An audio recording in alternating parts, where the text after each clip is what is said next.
here we go again. It's nearly 3 months until the marathon, and I find it oddly refreshing to not say anything, just kind of keep it under wraps, not get too excited about things, and not actually register until I am at least a month or over a month into training. That way I can kind of gauge if it's gonna actually be doable or not. And I just took the plunge. I just said, like, why not? Let's just jump into the deep end again, struggle for a bit.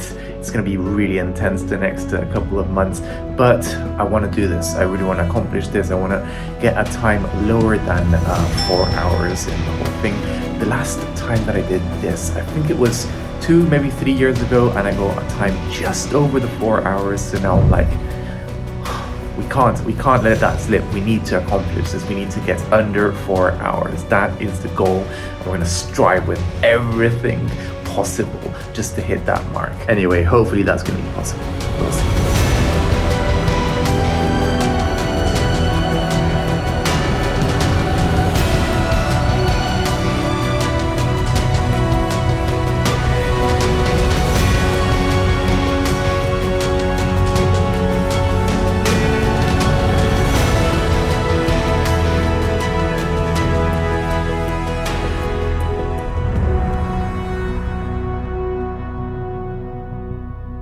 This isn't that big of a deal.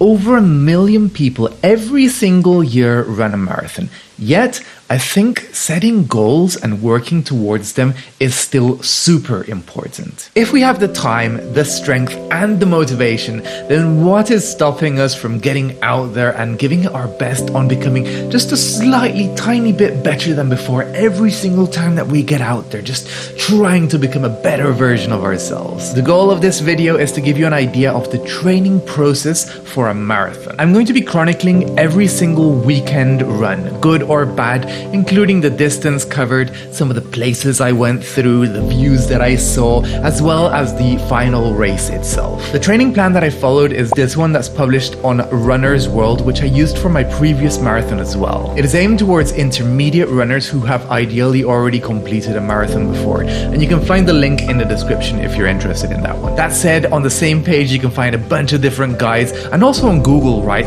aimed at different people, different ages, different skill sets, different time available, right? There's all of these different factors that play into the training plan towards a marathon, right? So ideally you just go browse through them and choose the one that suits you the most. My hope is this video can give you an idea of what it is like to train towards a marathon as well as the race itself. So if you're planning on maybe doing one in the future, or you're already training towards one, hopefully this video kind of gives you an idea of what to expect throughout the whole process. Anyway, let's jump into the montage of the first 4 weeks, and afterwards, starting from week 5, we'll start to discuss after each run a bit of how it went, what the conditions were like, how I felt afterwards, stuff like that. Let's do this! Today we are in Drongen, a town just west of Ghent, and we're going to be doing a 14k around town. Let's do this!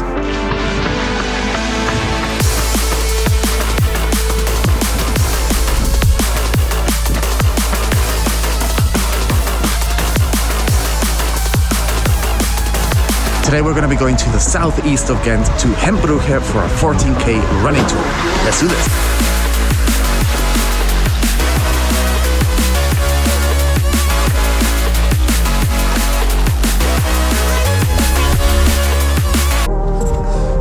Today we're doing an 18k from Hembrugge to Havere.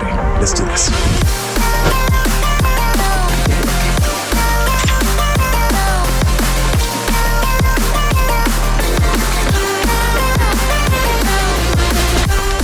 I lost my keys, so depending on how far back they are, this mission might be off. It's probably not as bad as losing your wallet, but still, man. Are you for real?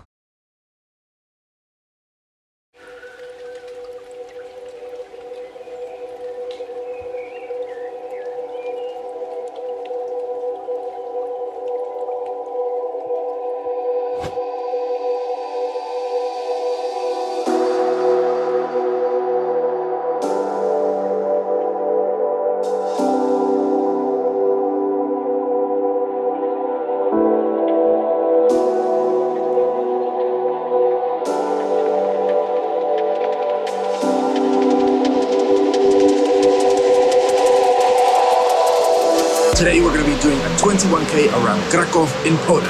Let's do this.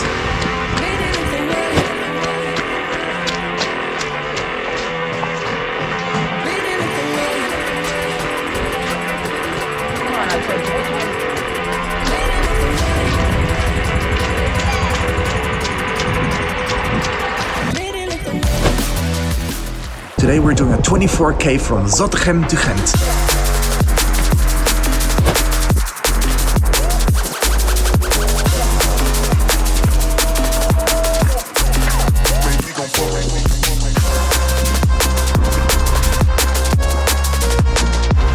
We made it. We're 5 weeks into training so far, and this is what it's looking like.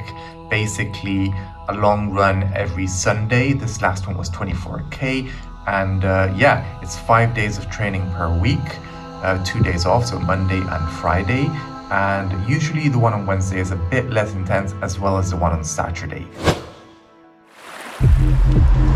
Today we are in Deinze and we're running 21k back to Ghent. Let's do this.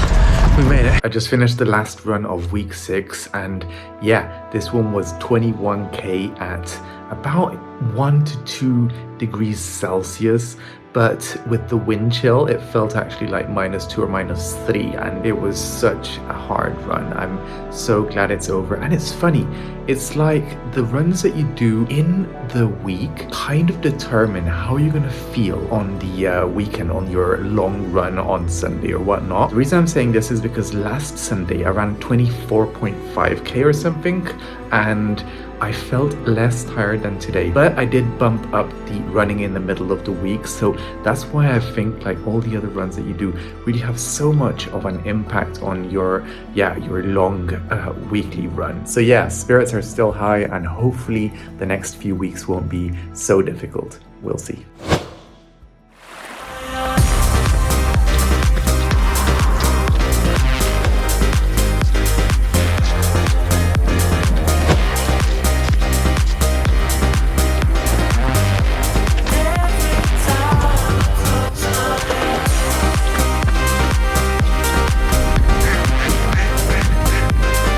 It is the end of week 7 of training, and today for my long run I decided to do a 24k tour of all the big and some of the small parks in Ghent, which was super interesting.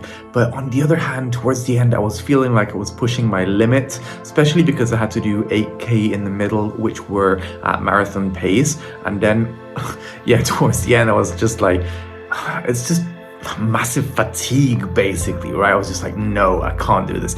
And yeah, I think next week I have to do a 31k, something like that, so I'm scared. I have no idea how that's gonna go, but yeah, it can be a bit slower, so we'll just have to hope for the best. It's actually a 32k for next week, but fortunately after that you slow it back down again with the 21k and then bring it back up to 32k the following week. So it's kind of like a roller coaster in a way. Also, the weather this week hasn't really helped. It's been around 0 degrees Celsius, sometimes even -4, -5. I think it got to -7 at some point during some of the runs. So you really have to dress quite differently, right? Sometimes I have to wear 2 pairs of gloves because it's absolutely insane out there, especially when there's ice everywhere, there's snowing and whatnot, right? It's just freezing, man. But yeah, I mean, like, this is what it's part of the cost, right? It's part of the cost. You just have to deal with it and keep moving forward. Today we're going to be doing a 32k from Oudenaarde to Ghent. Let's do this.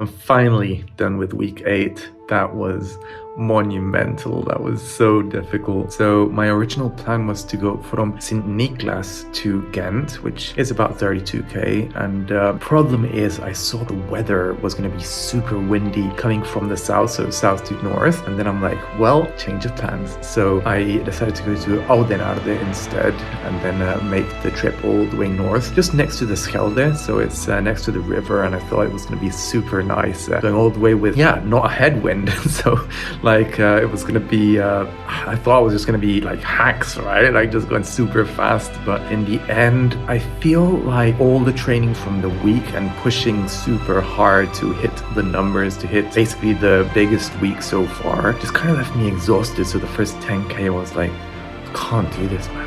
Can't do this. It was so hard.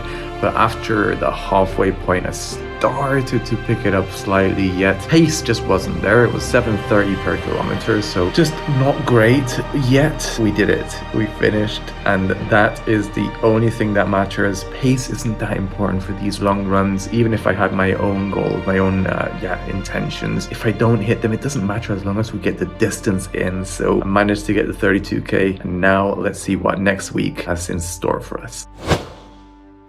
This week, instead of doing one of the longer, slower runs, it was a 21k at a bit of a faster pace, and it was super fun. I went just on a route that I know by heart, so I didn't have to open the map or anything. You're just focusing straight forward, and it was so much fun. I think it's quite interesting when you're following a training program to kind of see how it varies over time. Once you're actually like into the nitty-gritty of it, right? Once you're like halfway through the whole program, you'll start noticing these patterns, right? And lately it's been like a really intense, heavy slog of a week, and then you'll have a bit of a faster paced one or a bit of a chiller one. And I think it's just like the roller coaster that you basically follow in the end, which makes it really interesting. It's not just about the mileage per week, but it's just about varying it up. And I feel like that's what makes training fun in the end. Like if you switch it up every week, if you try different things out, sometimes you're doing intervals, sometimes you're doing long, slower runs, sometimes you're doing time trials and whatnot. It keeps it really moving forward. It keeps you motivated, I think, in the end. Anyway, that is another week down. Let's move on to the next one. I don't think I'm going to be recording today's run, but it's another long one, 32k. I am definitely not feeling ready for this one, but even though it's hard to get out, you just have to take one step at a time. That's the only attitude you can have towards this, or you just never finish, right? And quitting's not an option. Perfect weather for a run. 10 degrees, overcast, amazing.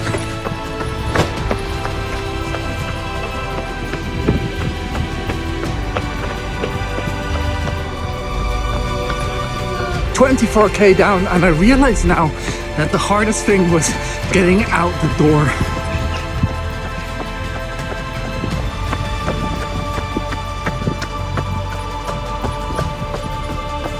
$33 kilometers. This was such a tough week, but we did it. We're still going strong. Only a month or so until the marathon. We got this, right? We got this. Another one down, this one went much easier. Only doing 24k in comparison with the 32ks really helps. I think like cycling, like not actually cycling, right? But like having 1 week where you do more and 1 week where you do less really helps. Also motivation wise, because you struggle for those big ones, but then you have the reward that you get to do a 24k the next week, which is kind of like a breather in a way. But I'm not looking forward for the next one. I think it's 32 or 34. I'm not exactly sure yet. We still have to stay with a strong mind and just moving forward, right? It's the middle of the week and I'm doing a 16k, which can be a bit daunting considering the fact that I have to do a 32k this weekend. Yet, I think the most important thing when you're doing longer runs during the week is remembering not to push it too far. Just kind of take it at your own pace, even if you're not hitting the exact goals from your training plan, because you know you're gonna really have to push it on the weekend.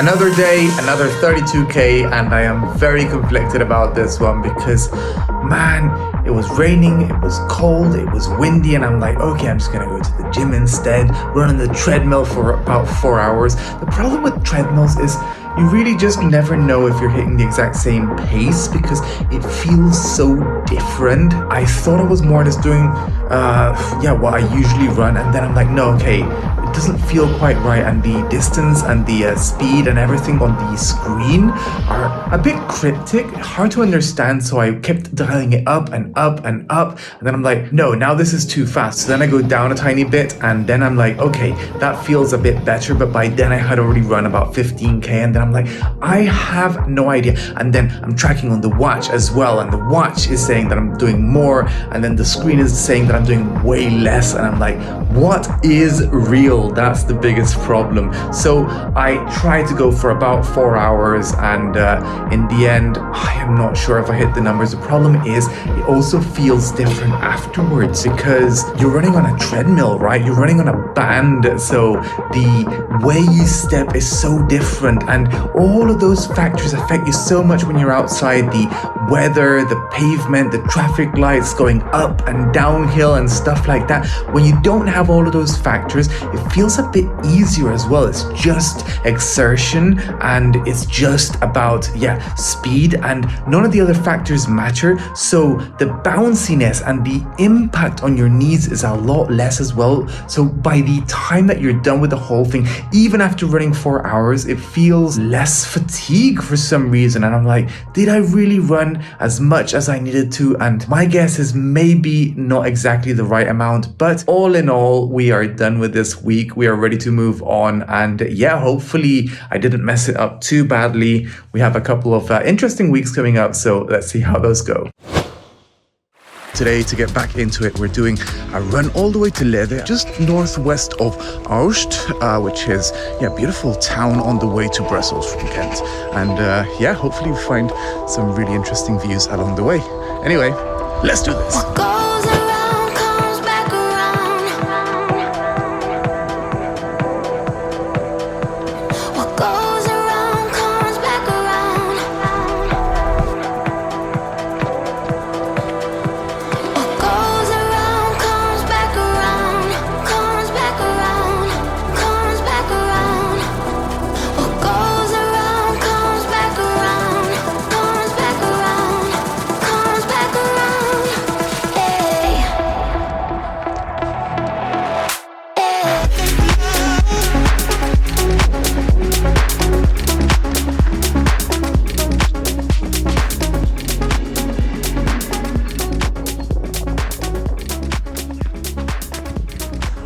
We made it. What a journey. That was absolutely phenomenal. Today marks the end of week number 13 of training for the marathon, and it finally feels like all that mountain that we were climbing and all these past weeks where some days have been like, I don't really even want to go out the door. It's just like we reached the top of that mountain, and then finally we're sliding down that mountain with such ferocity, and it really feels like that. It's like today when I was out there, no build up, no emotions in the morning, just bam, just get out there, just start moving, just do what needs to be done. I was prepared. I got my stuff ready on time in the morning, out the door when I was supposed to go out. I knew exactly where I wanted to go. I knew that I had to catch the train back afterwards. So I was like, I've got to do this in time, and bam, you just start moving. You take your gels when you're supposed to, you keep hydrated, and it just felt really, really good. And I think it's like that a lot, like more than a half of the preparation is climbing or going up this hill, and then suddenly you reach the other side and you're like, now it's paying off. Now it's paying off. I think there's one hard weekend left, which is next weekend, and then after that it's just smooth sailing until it's time to actually run. So it's getting so close, but I'm so excited.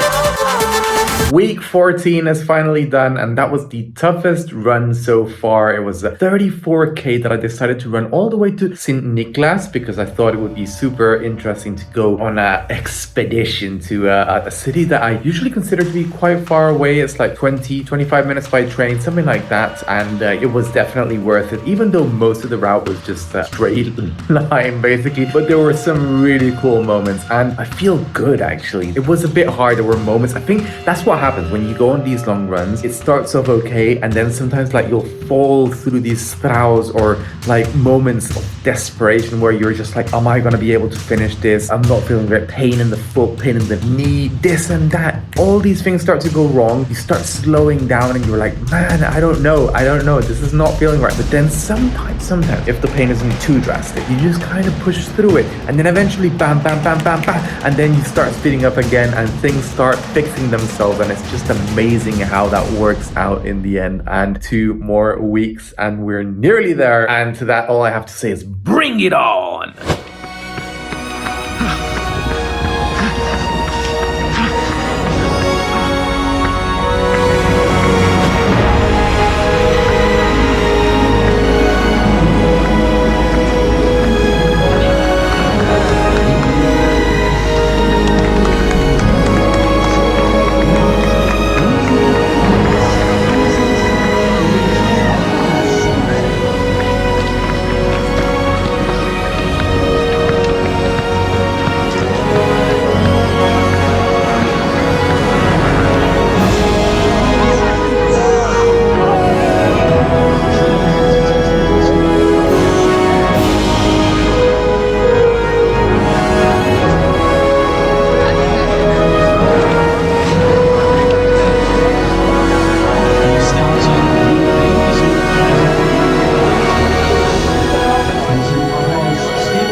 Today we finished week 15, and that means basically we have 2 weeks to go until the marathon. And yeah, today was an important day because it was the 21k. I think the possibilities in my training plan were to either do a 24k or a 21k race, and I went for the race because there was one in town and it was super exciting. And yeah, my main goal was to beat my PB, and it was insane. Just I think around kilometer 8 or something, I saw the people that were striving for a PB or a finishing time of 2 hours, and I passed about 30 people on the side on a narrow thing. I went off piste basically to try to get ahead of them, and then I'm like, I can't slow down from here. It'll be very embarrassing if I slow down and then they pass me by. So I was like, yeah, let's go for it. Let's just go full throttle. And I think I only got like 3 or 4 minutes ahead of my previous PB for 21k, yet it still feels so good when you finish and you still have a lot of energy. It just means that training has gone so well, and then you're basically ready for the full marathon, right? It's like a training exercise or a practice run or something like that, and I am glad that this is finally over. It is time to taper a bit for the next couple of weeks, bring it down slightly to build up energy and whatnot, and then finally get ready for the big run, right? It's gonna be so exciting. Let's do this. Week 16 done, and 1 more week until the race, and this is probably the worst week I've had so far, especially this last run. It wasn't even such a long run either. It was 16k, and I don't know what happened, but just the energy wasn't there, and no motivation, heavy legs from the start, just everything that could have gone wrong just went wrong. Didn't even hit my target pace or anything. And it feels a bit scary, I think, going into the marathon in 1 week, knowing that this one went so bad. But at the end of the day, I think we can't hang on to these negative thoughts. We just need to let what is going to happen inevitably just happen, right? So if we go a bit slower than usual, it is what it is. The thought process, something clouding your mindset that is not representative of reality. That's the worst mentality to go into the marathon with. So I think ultimately I just need to snap out out of this negative mindset and think it is going to happen regardless. Let's just push for it. A bad day now doesn't necessarily translate to a bad day 1 week from now. Same as, negative experiences in life in general, right? Things could change just drastically. 2 days from now, I might just have one of the most joyful, most impactful, most motivating, most energy high days of my life. I'm already just getting excited talking about it, right? So I think that's the mindset. You just have to carry on and see what happens and just give it all you can do on the day on the day of the event, right? Anyway, let's do this.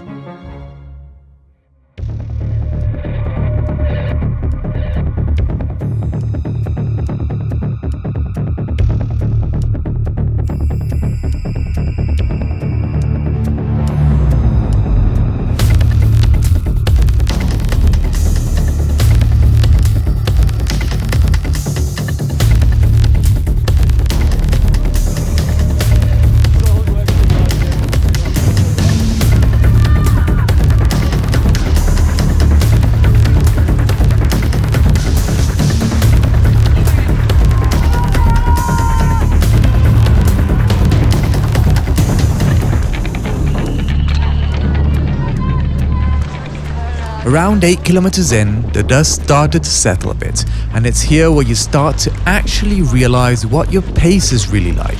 The adrenaline starts going down a bit, and you start focusing on how you feel, how you're breathing, and how fast you are moving. You also start questioning yourself a bit, your decisions, and your body. On one hand, I was still going strong and chasing the pacer, often falling a bit behind and then playing catch up for the next 500 meters or so. But on the other hand, something in me was telling me I started off a bit too fast and that I didn't train for this pace. At the back of my head, I was hating myself for not sticking to my original plan, to start off slower and finish faster. So I was committed now to this strategy, and I would just have to play it out and see where it would lead. Little did I know that as soon as I hit the midpoint, the tides would shift. I started going slower, and then a bit slower, and then a bit slower. And then I'd think to myself, no, compose yourself. So I'd speed up again for a bit, and then blam, utter fatigue. The drought was real, but I had to keep going. I wasn't injured. I wasn't in pain. I was just plain old tired. So it was time to dig deep, keep on running, and focus on the finish line.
As a summary for today's events, I think I was more bummed out just after the race for not having hit the PR and the time that I was expecting in the end, because after that second half, literally just after the 21k, I just felt my legs getting heavier and heavier, and I couldn't stop having this idea in my mind that I just said this. I literally just said this in the half marathon video a couple of weeks ago. I was like, you start further back, you don't have to start with the pacers, you just take it at your own pace. You start slower, a bit slower than you intend, and then you start ramping it up to end faster than you intended, right? Far faster than that target pace, and it just allows you to kind of cruise a bit, gain that momentum, warm up, then push steady into that middle section, and finally ramp it up towards the end when you have that adrenaline, when it's about to be a thing, when you're like, oh my god, this is the last 10k, just push. So just after it ended, I was like, man, that was a bit of a fail. But then I looked at the time and I was like, it's not that bad. I hit a pace of, or an average pace of 6:06 or something, and I really wanted to finish faster than the 4-hour mark. I think I finished at 4:22 or something like that. So didn't quite hit it, didn't hit it for a lot actually. I mean, it was just, you can see this graph, like you can see the deterioration after the 21k, and at the end of the day, ultimately what matters is that you finish, and that you finish strong, and that you try your best, right? Because I saw so many people quitting, moving to the side, talking on the phone, or just walking for the past 15k or something, and I'm like, we tried our best, we stayed on course, we kept running until the end, and we did it. That is ultimately what matters, that you had fun, that you tried your best. And I think my last takeaway from this is, if you're a bit dissatisfied with the time, it is the perfect excuse to come back and try again, right? So who knows, maybe one of these days.